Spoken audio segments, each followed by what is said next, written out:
بسم الله الرحمن الرحيم الحمد لله رب العالمين وأشهد أن لا إله إلا الله وحده لا شريك له وأن محمدا عبده ورسوله اللهم صل على محمد وعلى آل محمد وبارك على محمد وعلى آل محمد كما صليت وباركت على إبراهيم وآل إبراهيم إنك حميد مجيد.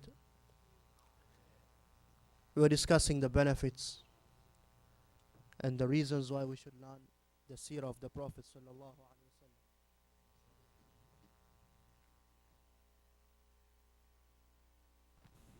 The mic is inside. And we reached number 7. And number 7 is learning the proper way of tarbiyah. Learning the proper manhaj or the proper way of tarbiyah. And tarbiyah, ikhwan, is a very huge term which in English is very hard to translate. The best word they use is cultivation. To cultivate someone, to bring up someone. Tarbiyah is the way you bring up someone, the way you train someone. From the benefits of learning the seerah, we learn the right way of tarbiyah. When you learn the seerah, you see how the Prophet sallallahu alaihi wasallam, he taught people, how he cultivated people, how he trained people. And like we said before, if you want to be a great leader, you want to be a great teacher, you want to be a great mover of the people, you want to be a great speaker, you have to learn that from the seerah of the Prophet sallallahu alaihi wasallam. So tarbiyah, and this is what most of us are missing, the way of living our Islam practically. You can only get that from the life of the Prophet sallallahu alaihi wasallam. Number 8, how to build a great person, a great house, and a great society. How do you build a great personality, a great house, family, and a great society? This is clearly defined in the life of the Prophet sallallahu alaihi wasallam. And I think this is something which is very, very clear. From the humble beginnings when, and as we'll discuss soon, the Arabs, like we said, they were lost. That's why that era is called the era of Jahiliyyah. Jahiliyyah, because they were in deep ignorance. Not just ignorant of the necessary sciences, knowledge, they were ignorant in the way they acted. They used to kill, they used to bury their own daughters alive. A young baby, newly born, they would bury her alive. They won't even kill her first, they'll just bury her. Because they would say a daughter will bring shame. She will bring shame. And some of them used to do it even with their sons, because they said, we don't need children. That's the kind of people he had to deal with.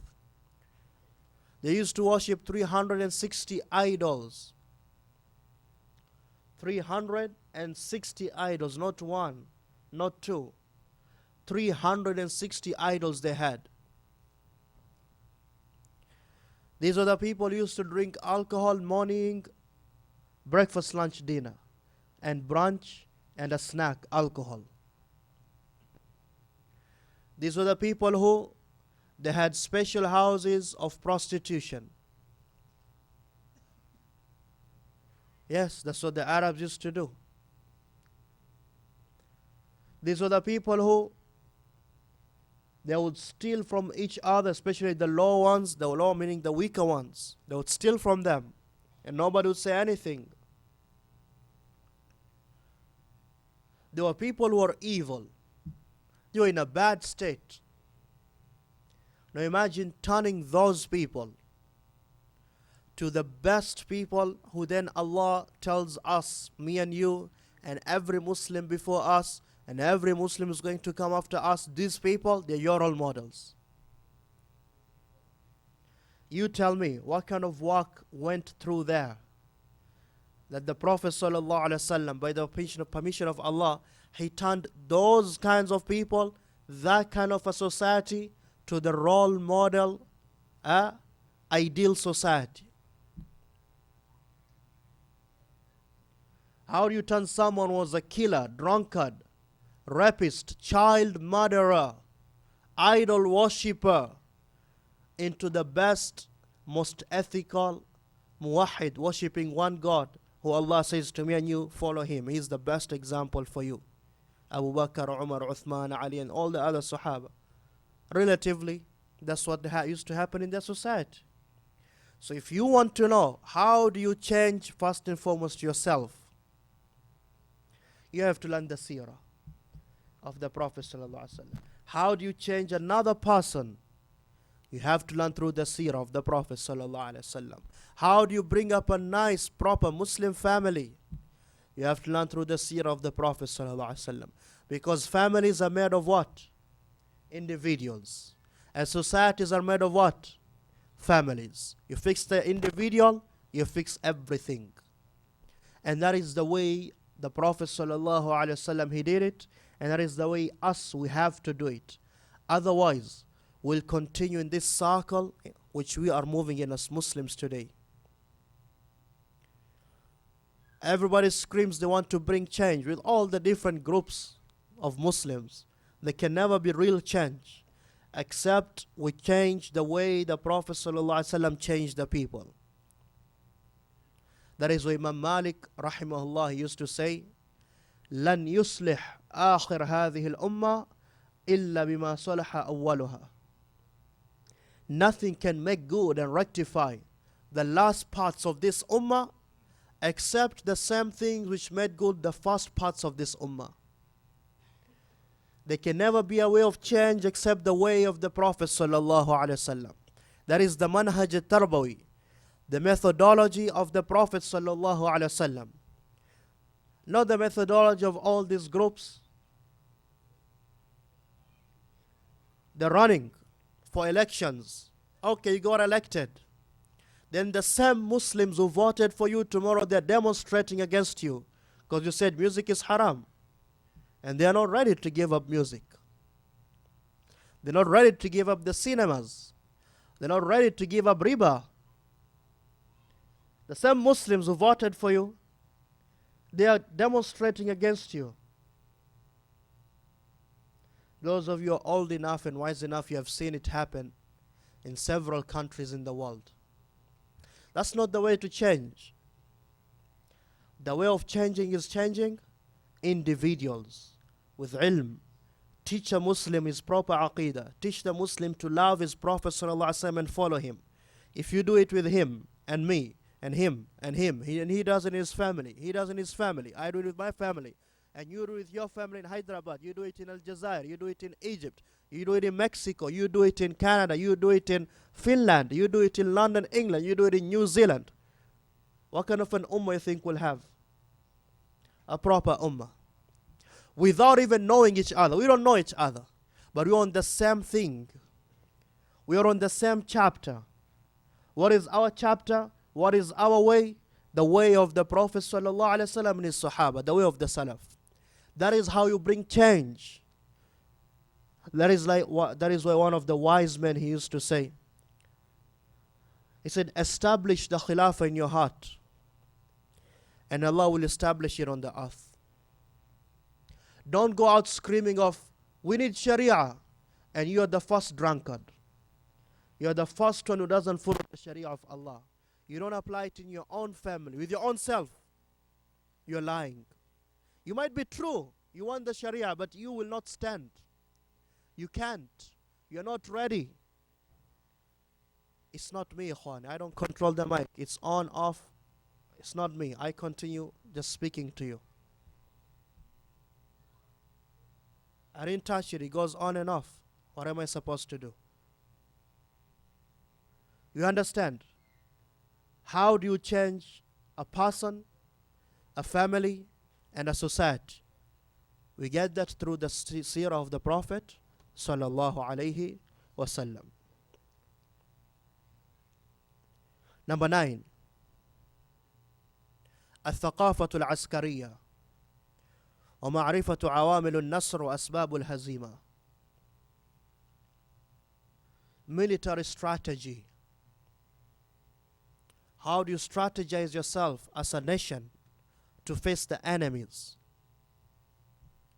And what are the reasons of getting victory? And what are the reasons of being humiliated? What are the reasons of victory and what are the reasons of humiliation? I think that's how you should write the point. That is sweet and good. That's what we need today. What are the reasons of victory? And what are the reasons of humiliation? You only learn that through the life of the Prophet ﷺ, because he was tested in tens of battles with enemies who had no mercy for him or his companions. He started his da'wah in a hostile environment. It grew in a hostile environment. It expanded in a hostile environment. And this is one thing you have to understand. Someone will come and ask you, oh, so why did your prophet fight a lot? He fought because people were out there to kill him. That's basic human sense. Someone is coming out to kill you. What do you say? You lay out down there so he can kill you? What is this? No. They came for him first. They kicked him out of his own home. They wanted to assassinate him, and Allah blinded them when he left from Medina. They came and surrounded Medina in Al-Ahzab. And they poisoned him, and they sent people to kill him, and. Can't deny the fact. Yes, he fought. Yes, he fought. Because he was needed to fight. And it's human nature to fight. Sometimes people don't understand the language except the language of weapons. Every human being has done that through history. They do that today. They go and invade our lands and they say, we bring you freedom. This is what is good for you. If they do it, it's okay. But if you Muslims to speak of it, not even do it, you speak of it, then you feel, oh, I shouldn't speak about it. Who told you that? Every human being, every system has a political, if you want to call it political, strategy. You understand? Islam is the same thing. There are times you have to go to war. Yes, you have to go to war. But Islam did not come and say war and fighting is a major goal of Islam. No. That is one of the last solutions.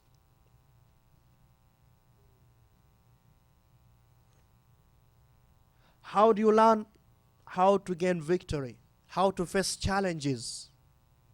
And we need that today. Allahu Akbar. We're living in a time of weakness, right? And humiliation. We need to learn the life of the Prophet sallallahu alaihi wasallam. The Seerah. Now I will summarize. Number, what is next, Ikhwani? 10. Tilka asharatun kamila. So we finish at 10. What do you think? It's easy for you to memorize 10? I think 11 is better. Witr. In Allah yuhibbul witr. Allah, He loves witr, odd numbers. Everything you do odd numbers. Number 11. Number 10. Number 10.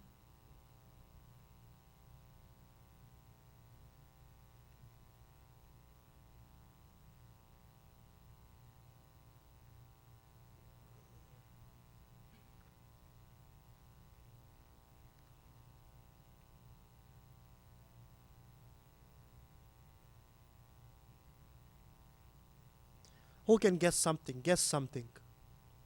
Why would you study the Seerah? Something we haven't mentioned. Something we didn't mention.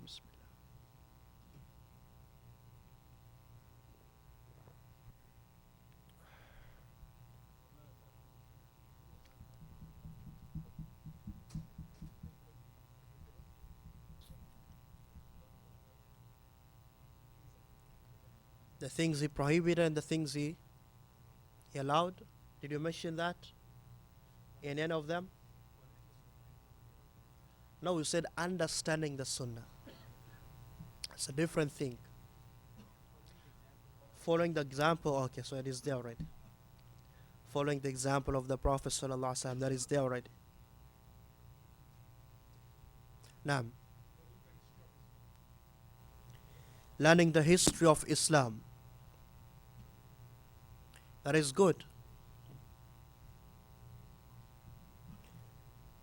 Learning the history of Islam. Maybe you should say learning our history.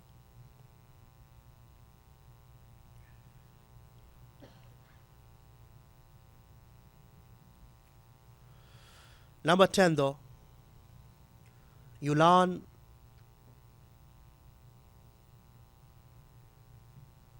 the scale. You learn the scale of every belief and action. The scale, you know the scale you weigh things on? You learn the scale, the mizan of every belief, aqidah and action. Everything you believe in as a Muslim and everything you do as a Muslim, meaning in the religion, not your worldly affairs, it has to be returned to the Prophet sallallahu alaihi wasallam. Is this how he believed? If the answer is yes, the scale says yes, then you do what? You put a check mark, you say, okay, this is how I do. Anything you do as a worship, practically, you ask yourself, is this what the Prophet ﷺ did? If the answer is yes, check mark, you do it. If the answer is no, you don't do it. So we learn the seerah to know the scale of how to judge our actions.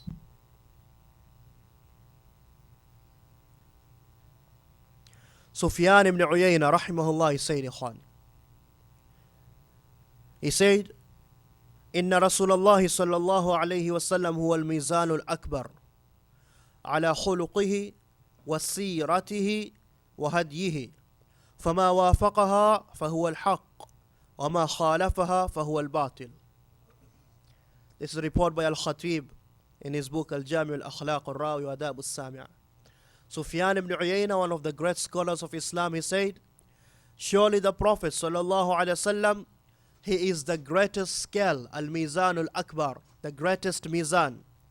Ala khuluqihi, on his manners, wa siratihi, and his life, wa hadihi, and his guidance. Those three things are the scale. Fama wafaqaha, whatever agrees with his manners, whatever agrees with his seerah, whatever agrees with his guidance, fahuwa al-haq, that is the truth. And whatever goes against that, فَهُوَ الْبَاطِل, leave it. So we learn the seerah of the Prophet ﷺ to judge what is right, what is wrong.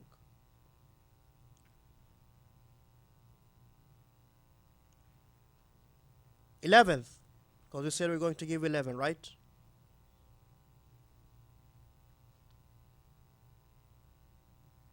Anybody has something?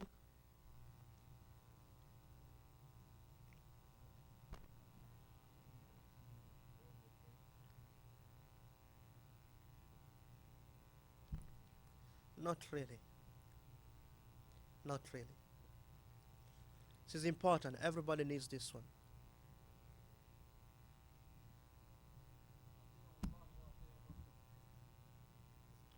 احنا قلنا هذا. It is true. You have to obey the Prophet صلى الله عليه وسلم. So he said following his way. This is something everybody needs.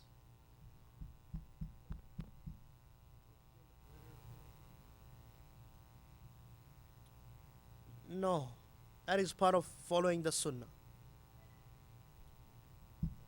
Everybody needs this every day. Huh?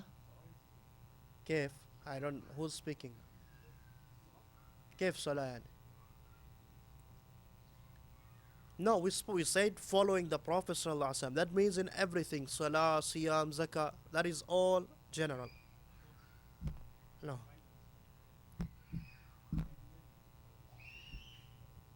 No. Close that door, please.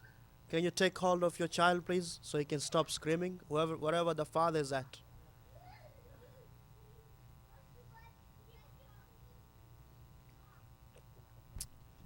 Or do you think we'll start issuing tickets to those parents who their children disturb us?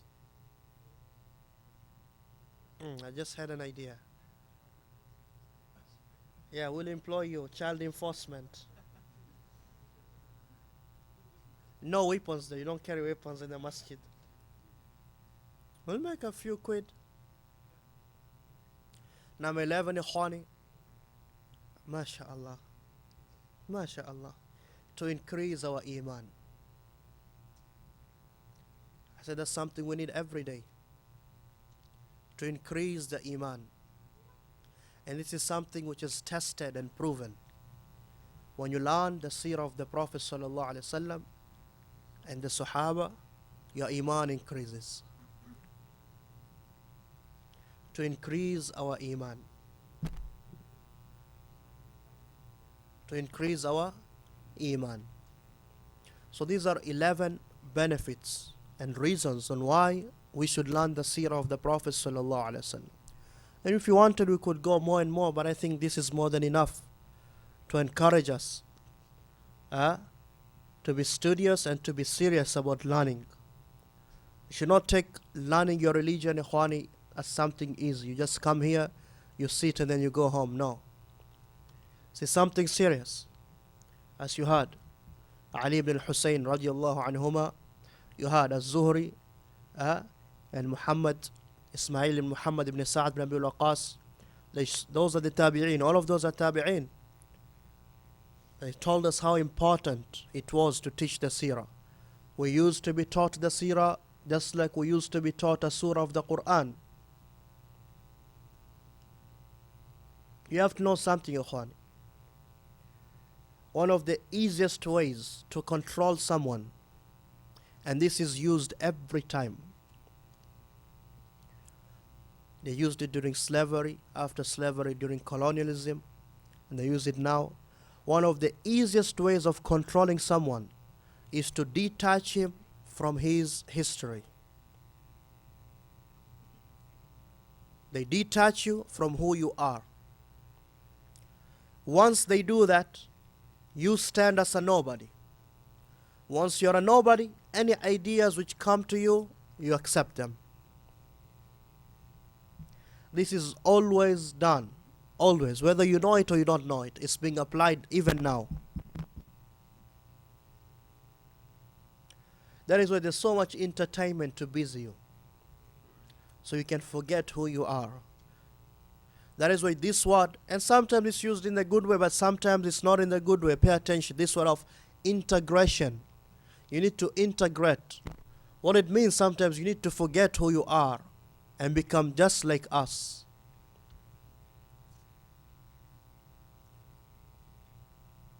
And that is how they do it. They detach you from the past, from who you are. Most of you maybe don't even know who this country belongs to. I might give you a very good simple example so you understand. This country belongs to native indigenous people of these lands, North and South America. When the conquerors came here, they're called conquerors, not explorers. They didn't explore anything. They didn't find anything. There's people here already. Columbus and all those guys. They came here and butchered people and killed people and took their lands, and they put them in special schools so they can detach them from their past, and they put them on booze and all kind of drugs, so you're not in reality. When you're not in touch with reality, who you are, it's easy to keep you busy with the Super Bowl and what do you call this thing now? All-Star Weekend basketball and the World Cup and you might laugh. You don't know. That's how things work. You're a victim. You don't know. You are a victim. When you don't know who you are, you are just a leaf in the wind. They take you wherever they want. That is number one. And number two of that, they take away your language. For you as a Muslim, they take away your Arabic language. Once they've done that, you have no connection to your religion. You become faqir. You're waiting for someone to translate for you. This is done on purpose. What do you think the colonialist, wherever he went, whether it was the French or the British, they put that, especially the French, those even worse. Take away the Arabic. All those countries used to speak Arabic and write in Arabic. India, and India's all of India. And Pakistan, Bangladesh is all India. Turkey, all those lands of Khurasan, Afghanistan, Tajikistan, Uzbekistan, the lands of Imam Bukhari, rahimahullah. Africa, East Africa, is all Arabic. My language, Swahili, they used to write Swahili with Arabic letters. You won't find it now. They came and changed all of that. They take away your language, they take away who you are. It's easy. Easy. You need to wake up. That's why we gotta learn about who we are. If we belong somewhere, Juan, we belong to the seerah of the Prophet sallallahu alaihi wasallam. As the wise man he said, "Ulaika abai." Those are my forefathers. Fa'tini bimithlihim. Bring some people like them. You can't find people like them. This is why we learn the seerah. So we will start. We'll start inshallah next week. Before we start though, we'll start, like we said, to understand what kind of an environment was it before the Prophet ﷺ was born, his forefather, meaning his grandfather, his father. This place, what was it about? It's very important. The setting of all of this. It's very important to understand. And also, we will try, like we said, we only take the seerah from authentic sources. That's what we're doing here. A seerah nabawiyya sahiha, the authentic seerah. Because there's a lot of garbage which has been put into the seerah which is not right. You understand? So we learn what is right from the seerah, what has been authenticated. This really happened. That's what we need. Because why? We mentioned those 11 reasons today.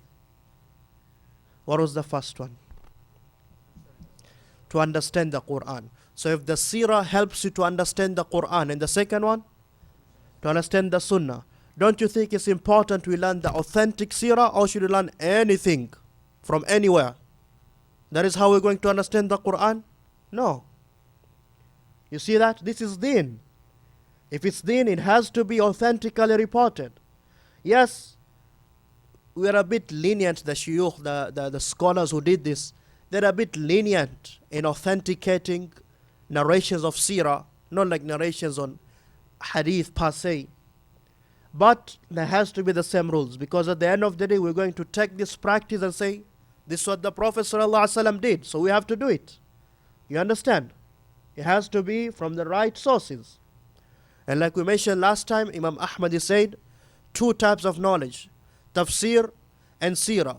He said, don't worry about them. It's all full of weak stuff. Full of weak, inauthenticated stuff. You have to be very careful when you read tafsir and seerah. So that's what we'll try to do. So number 1 was to understand the Quran. Number 2 was to understand the Sunnah. What was number 3? To understand the proper aqidah. Now the proper aqidah should be based on proper authentic narrations, or just anything which comes from anyone from anywhere. Very good. From proper sources. And number 4 was to, what is the reason, what is the benefit of number 4? To follow the life, the way, the lead, the role model, which is the Prophet sallallahu alaihi wasallam. That's why we learn the seerah. Now in that comes salah, zakah, hajj, how to do business, everything comes in that. Number 5, how do you love the Prophet sallallahu alaihi wasallam? Or what brings you to love the Prophet sallallahu alaihi wasallam? When you know him, you love him. You know, when you first met your wife, you know, and you say, oh, mashallah. And you got married, and you thought you loved her. How long has it been now?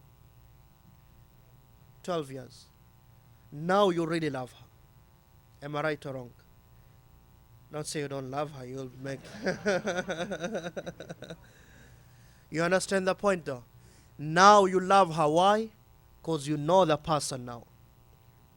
Before you loved how she looked. You didn't know her. Or what you heard. Yeah, mashallah, the sister memorized Bukhari and Muslim and Abu Dawood. Like, Allahu Akbar. Right? Now you know her after 12 years.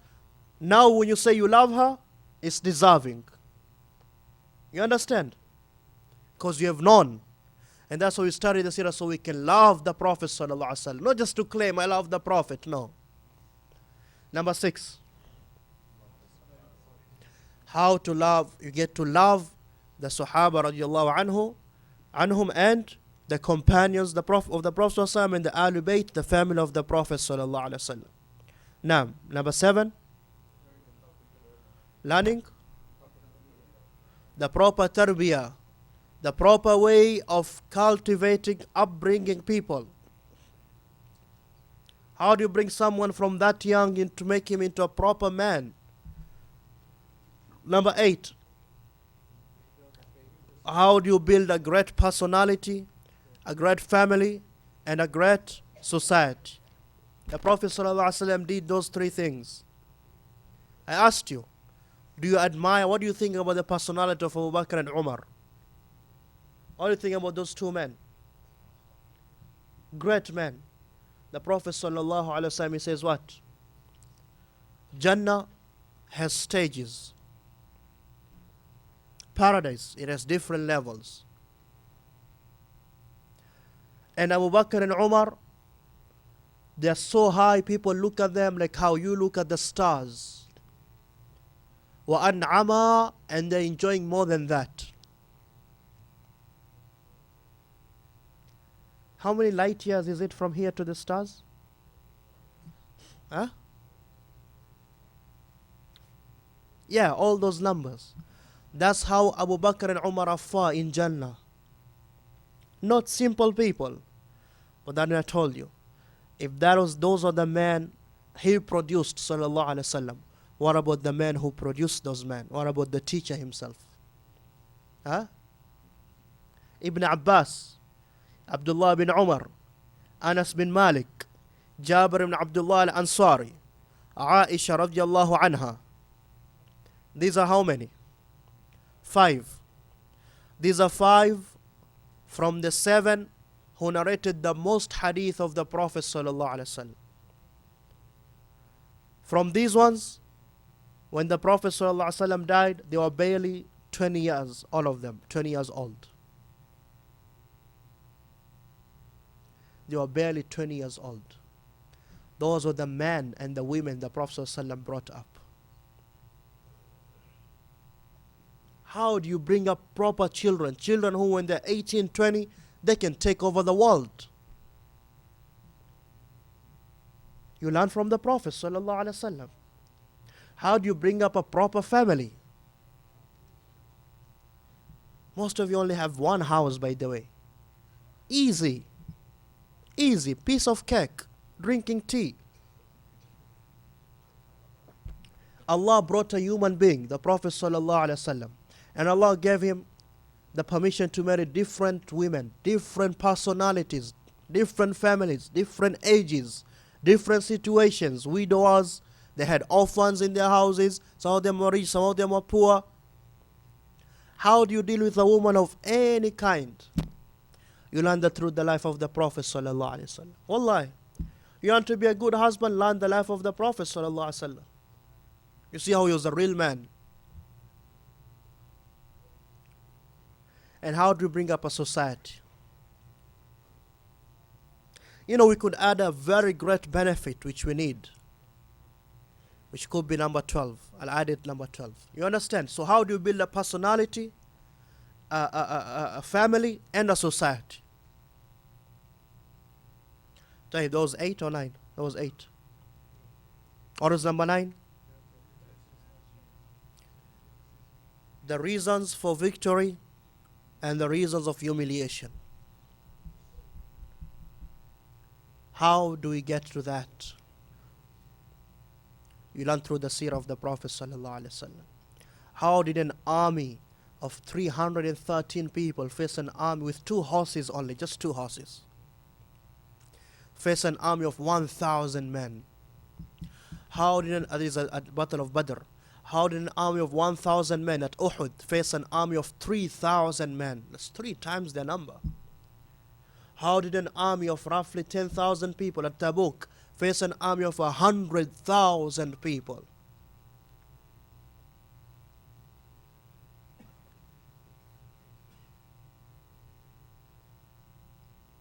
how did Islam reach India, Sri Lanka, Sham, Syria,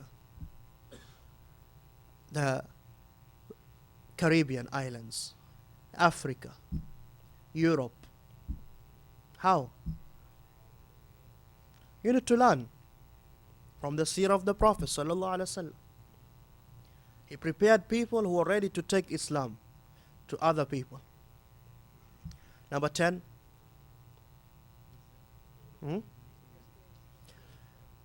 We need to learn the mizan, the scale of weighing our beliefs and our actions. And that scale is the sunnah of the Prophet sallallahu alaihi wasallam. We learn it through the seerah. Whatever is in accordance to the life and the guidance and the manners of the Prophet sallallahu alaihi wasallam, it is good. Whatever is not, you take it out. Number 11, increase our iman. We'll learn the seerah to increase our iman. And number 12, which is something we need today. How do you balance between deen and dunya?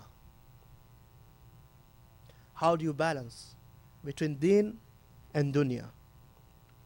How do you become the best Muslim and also the best professional and also the best husband and also the best father and also the best friend? How? I've said this several times, Ikhwan, I'm saying it again. They were human beings. The Prophet ﷺ was a human being. He had families. He had to feed them. The Sahaba radiallahu anhu, they had families. But they also had to be people who were taking Islam forth. How did they do that? Most of us, that's where we fail. We either lean this side or this side too much. You need to learn the balance. And balance is everything. That's what Islam came with, balance. You learn that through the seerah of the Prophet sallallahu alaihi wasallam. Now, I think this is enough for today.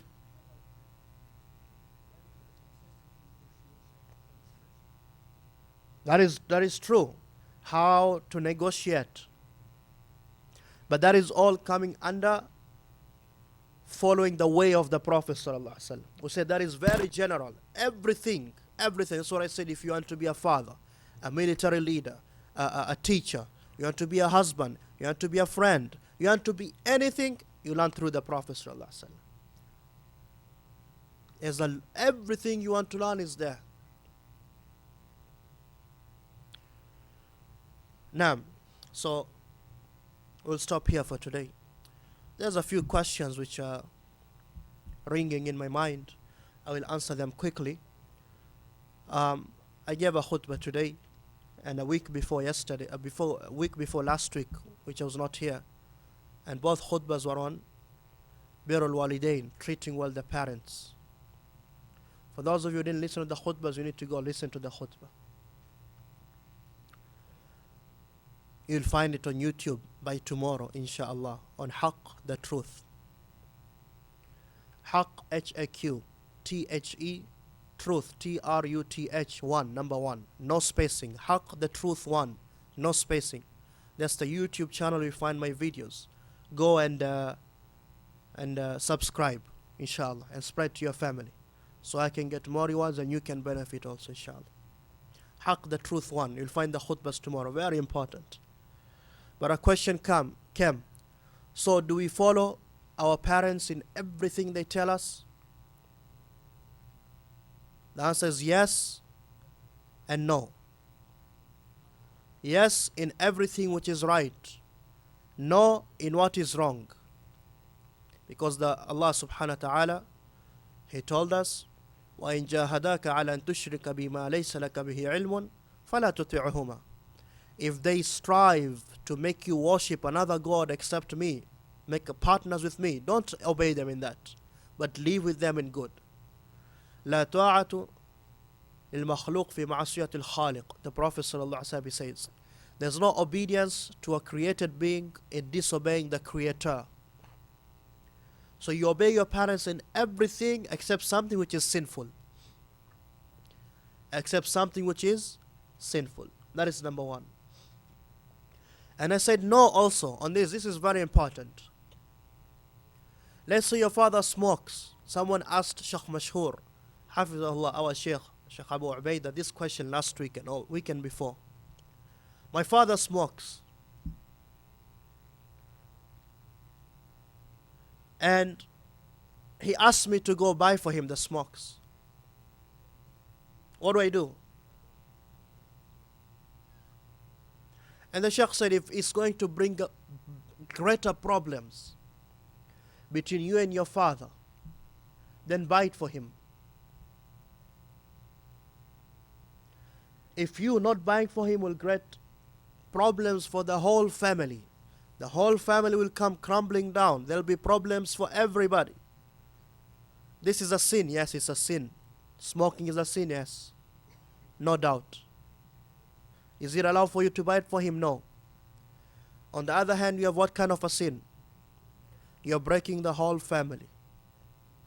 The Muslim, when he's faced with two sins, I'm saying if now, if you don't take it lightly, like everything you say, okay, this is the lesser one. No. If it's leading to that, then you choose the lesser sin. And Allah knows in your heart that you didn't do it out of willing. Sometimes when you have to be people who are balanced. But the asl, the origin, the basic ruling is you don't obey your parents in what is wrong. That is number one. I had another question. I forgot. So if you have questions very quickly, you can ask. I forgot the other one. Do you have any questions on what we spoke about today? Or any general questions? If the sisters have questions, they write them down.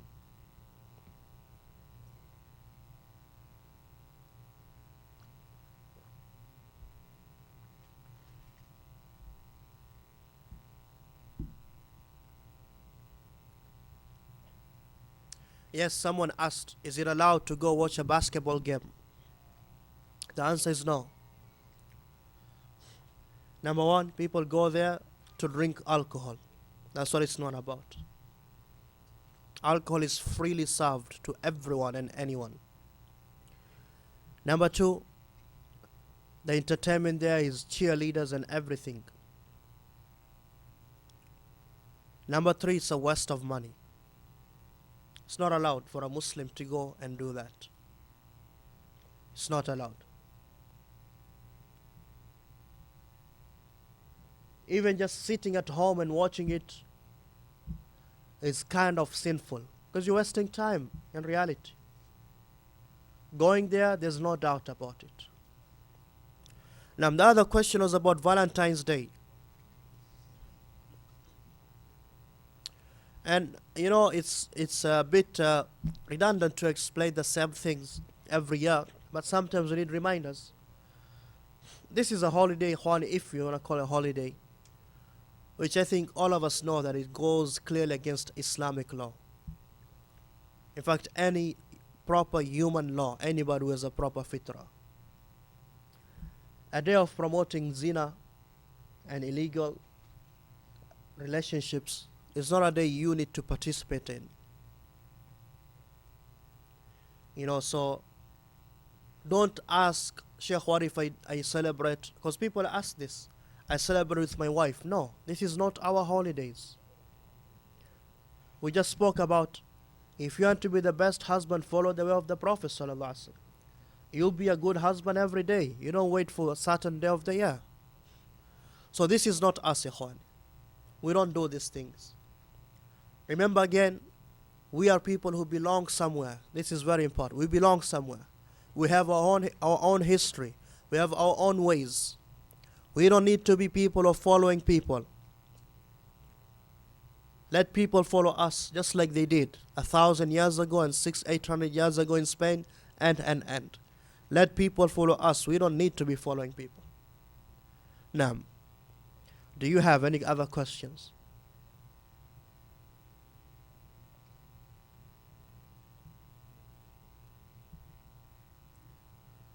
Yes, Akhi.